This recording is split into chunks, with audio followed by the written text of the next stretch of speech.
हरियाणा में वोट पड़ेंगे।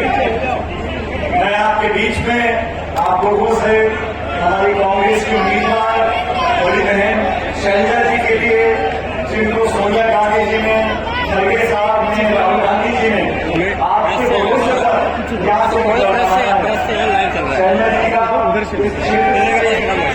परिवार का इस इलाके से बहुत समर्थन में अपनी पार्टी के लिए, कांग्रेस के लिए, शैलजा जी के लिए आपसे वोट मांगने आया हूँ। समय की कमी है, मेरी 5 सभाएं हैं, लेकिन मेरा मन था कि मैं आपसे मिलूं, आपसे राम राम करूं, आपके दर्शन करूं और आपसे निवेदन कर सकूं कि 25 तारीख को जो चुनाव होने जा रहा है वो निर्णायक चुनाव है। ये चुनाव इस देश के आने वाले 5 साल की तकदीर को तय करेगा। 10 साल से जो सरकार दिल्ली में है वो भी जनता के वोट से चुनकर गई, लेकिन इन 10 सालों में जो वादे कर हमसे वोट लिए थे, महंगाई का, बेरोजगारी का, काले धन का, भ्रष्टाचार का, हर मोर्चे पर ये सरकार फेल है।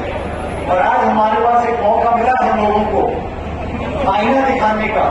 जमहूरियत में, लोकतंत्र में सबसे बड़ी ताकत वोट की है। हम और आप एक वोट के मालिक हैं। ये भारत रत्न भीमराव अम्बेडकर साहब का जो संविधान है, उस संविधान की खूबसूरती है, हमको बराबर का मालिक बनाया। कोई कितना बड़ा अरबपति हो और कोई रिक्शा खींचने वाला हो, रेडी चलाने वाला हो, उसी भी एक वोट। इस वोट की कीमत को समझना है। जिन लोगों ने वोट हम लोगों से दिया, आज सरकार हरियाणा में बीजेपी की है, केंद्र में बीजेपी की है, 10 साल से दोनों सरकारें भाजपा की है। और क्या कानून बनाए? हमारी सरकार के मनमोहन सिंह जी प्रधानमंत्री थे, उस सरकार का मंत्री था, हमने कानून बनाया, रोजगार का कानून बनाया। गांव में नरेगा के काम चलते हैं, पूरी दुनिया में ऐसा कोई मुल्क नहीं है क्या रोजगार का कानून, ये कोई योजना नहीं है, तो प्रोग्राम नहीं, ये कानून बनाया सोनिया गांधी, मनमोहन सिंह जी ने कि देश के प्रत्येक ग्रामीण क्षेत्र में हर परिवार के एक व्यक्ति को 100 दिन के रोजगार का अधिकार दिया, कानून बनाया। जिनको 200-250 दिहाड़ी मिलती है, कांग्रेस पार्टी ने घोषणा करी है हमारे घोषणा पत्र में कि नरेगा में प्रतिदिन कम से कम 400 रुपये की दिहाड़ी गाँव में मिलेगी। और मेहनत कौन करता है? इस धूप में नरेगा में काम कौन करता है? पहले अगर पिछड़े गरीब लोग, किसान लोग, वो काम करते हैं। हम लोगों ने दुनिया से, कांग्रेस पार्टी ने पहली बार वादा किया है साथियों, और आप सब लोग किसान वर्ग से काम करवाते होंगे इस देश में कि काले कानून बनाए होगी सरकार।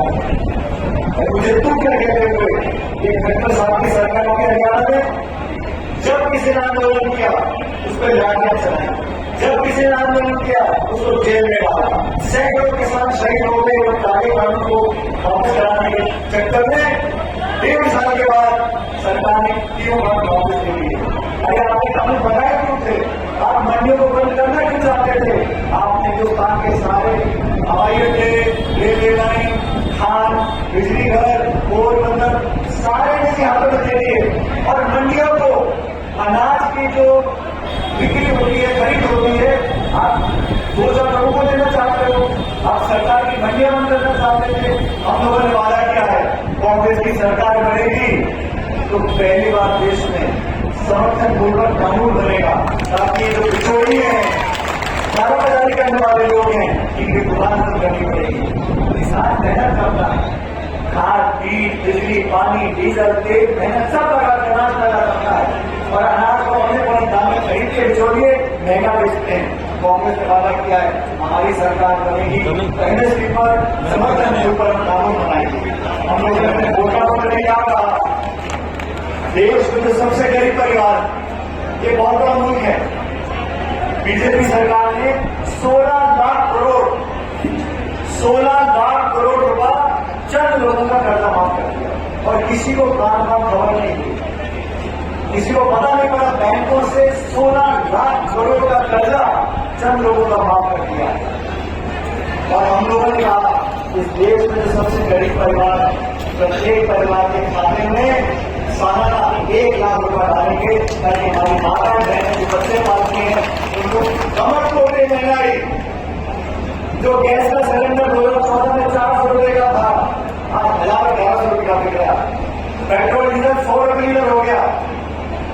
देश में पहली बार पेट्रोल डीजल देसी डीजल महंगा हो गया। इस महंगाई का मुकाबला करने के लिए हमने कहा गरीब परिवार को लाख रुपए प्रतिवर्ष 8,333 रुपए प्रति माह उसके खाते में जमा कराएंगे। बीजेपी के लोगों को बहुत कुछ हुआ।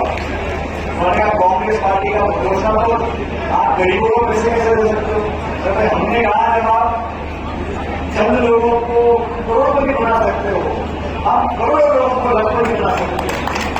जो गांव में खेती करते हैं, जो बच्चे पालने के जो उधार पैसे देने पड़ते हैं, उनकी कौन मदद करेगा?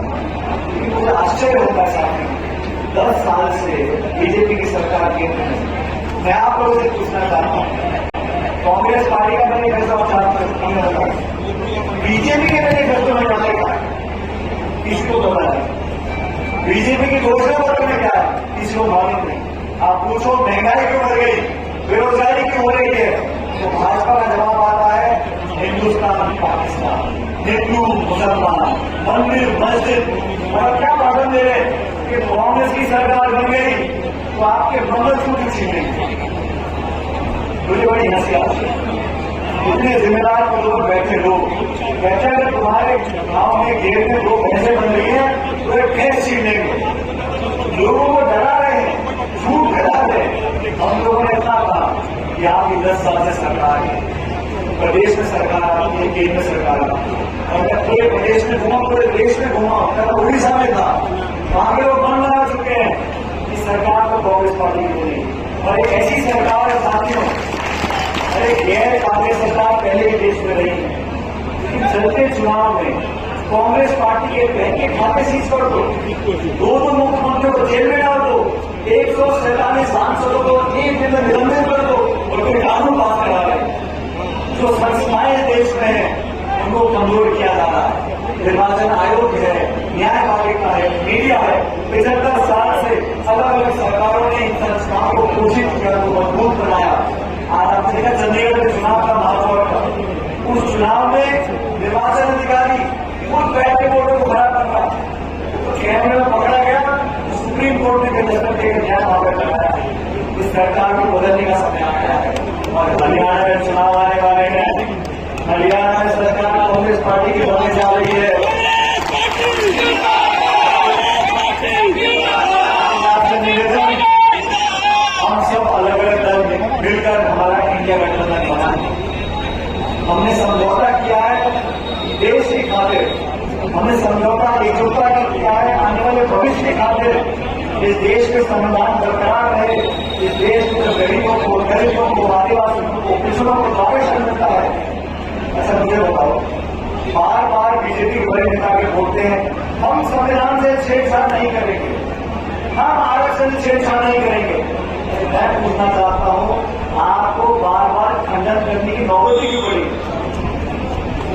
ये आवाज कांग्रेस ने नहीं उठाई, बीजेपी के जिम्मेदार लोगों ने बोला, और इसीलिए डरने के मारे भाजपा के नेता बार बार खंडन कर रहे हैं। 400 राजीव गांधी के पास थे सांसद। कभी आपने सुना राजीव गांधी जी को बोलते हुए कि आरक्षण से छेड़छाड़ नहीं करूंगा, संविधान से छेड़छाड़ नहीं करूंगा?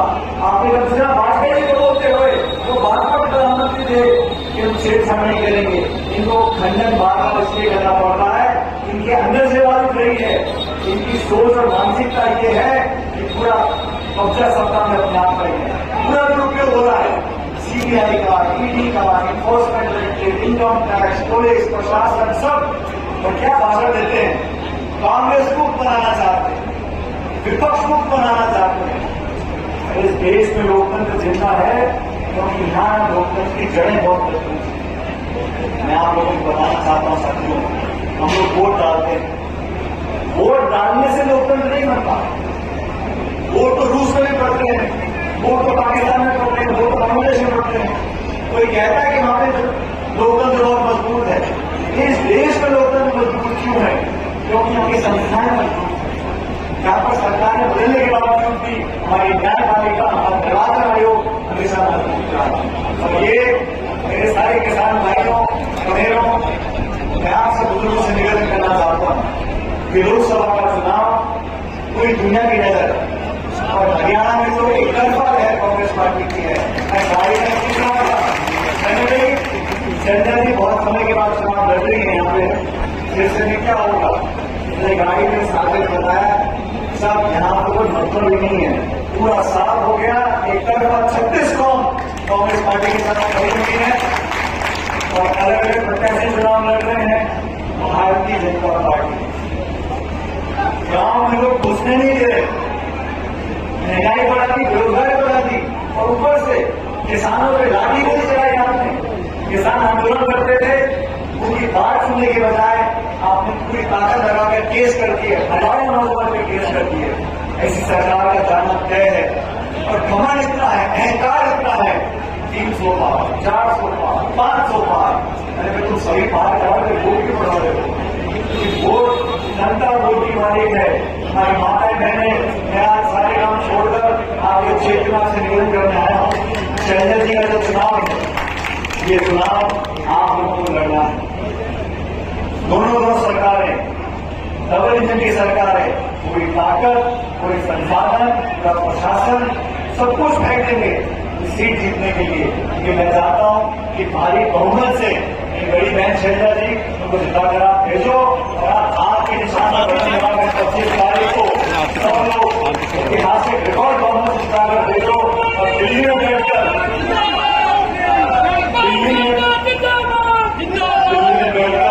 शैलजा जी जैसे पहले आप लोगों की सेवा करती आई, उससे दुगनी ताकत से आप लोगों के काम होंगे, आपकी सेवा करेंगे। और 4 जून को मतगणना होगी साथियों। ये कुछ मर्जी बोलते करें, लेकिन सरकार बनी की कांग्रेस की इंडिया अलायंस की 2004 में वाजपेयी प्रधानमंत्री थे और उसने नारा दिया था इंडिया शाइनिंग हो रहा है, इंडिया शाइनिंग हो रहा है। और 2004 में जब चुनाव हुए, जब परिणाम आए तो सरकार कांग्रेस पार्टी की बनी और हमारी कांग्रेस सरकार दोबारा बनेगी 20 साल के बाद।